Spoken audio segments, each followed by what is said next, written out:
حضرت سلیمان حمزہ کا قصہ۔ قرآنی قصے اس حوالے سے دیگر قصوں سے ممتاز ہیں کہ یہ بڑے شفاف انداز میں واقعیت و حقیقت کو بیان کرتے ہیں۔ اسی طرح ان کی ایک خصوصیت یہ بھی ہے کہ پہلی اقوام نے ان قصوں میں تحریف کر دی تھی، قرآن نے بڑی خوبصورتی سے ان کی تصحیح بھی کر دی ہے۔ اسی طرح قرآنی قصے قابل اعتبار ہیں اور ہر مومن ان کے ایک ایک جملے پر یقین رکھتا ہے۔ اس طرح انبیاء کی زندگیوں سے استفادہ کی راہ نکلتی ہے۔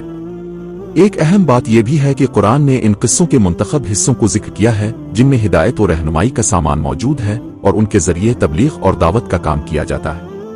یہ ایسے قصے نہیں ہیں جو بادشاہ اپنی حکومت و ریاست کے بارے میں لکھواتے ہیں، کیونکہ ان میں ایک تو حقیقت کا خیال نہیں رکھا جاتا اور دوسرا ان میں ہدایت و رہنمائی موجود نہیں ہوتی۔ بادشاہوں کے قصے سیاسی و اجتماعی وجوہات کی بنیاد پر لکھوائے جاتے ہیں، اس طرح ان میں بہت سی غیر حقیقی چیزیں شامل ہو جاتی ہیں۔ اسی طرح جو عام انداز میں انبیاء اور صالحین کے قصے دیگر ذرائع سے نقل ہوئے ہیں، ان میں تحریف ممکن ہے۔ قرآن نے ان واقعات کو انہی مسائل سے بچانے کے لیے بیان کر دیا ہے۔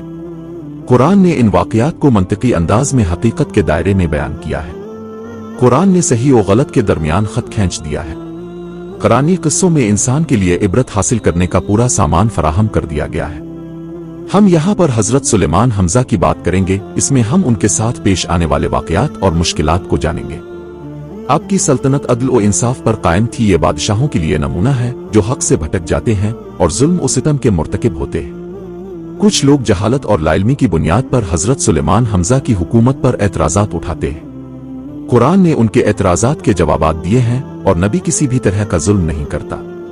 اب کے زمانے میں جو بڑے فتنے آئے، ان میں سے ایک اب کی کرسی پر میت کا رکھنا ہے۔ حضرت سلمان حضرت دیود حمزہ کے فرزند تھے۔ قرآن مجید میں ارشاد ہوتا ہے، واو ابن الدواودس علی امین نام العبدہ نیا اویاب، سورت سوا۔ اور ہم نے داؤد کو سلیمان عطا کیا جو بہترین بندے اور اللہ کی طرف خوب رجوع کرنے والے تھے۔ اس طرح اب خاندان نبوت میں پیدا ہوئے اور اب کی پرورش بھی خاندان نبوت میں ہوئی جہاں وہی نازل ہوتی تھی۔ اپنے حکمت اپنے والد سے حاصل کی، اسی طرح اپنے حسن اخلاق والد سے پایا اور باقی وہبی علوم پائے۔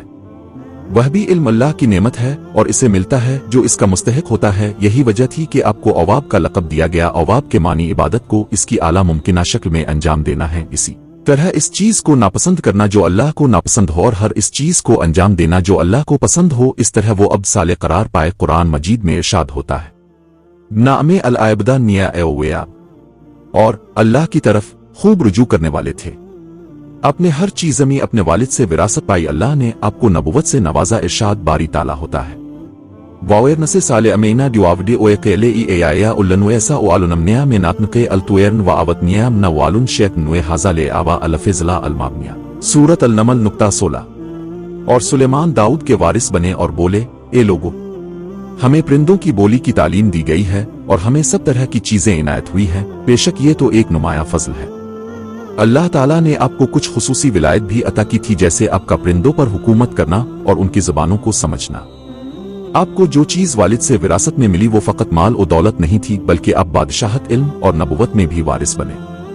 اللہ تعالیٰ نے حضرت سلمان کو بے شمار نعمتوں سے نوازا۔ اس کے باوجود حضرت سلمان دیگر انبیاء حمزہ اور اسحاق کی طرح ابتلاء اور آزمائشوں میں مبتلا ہوئے۔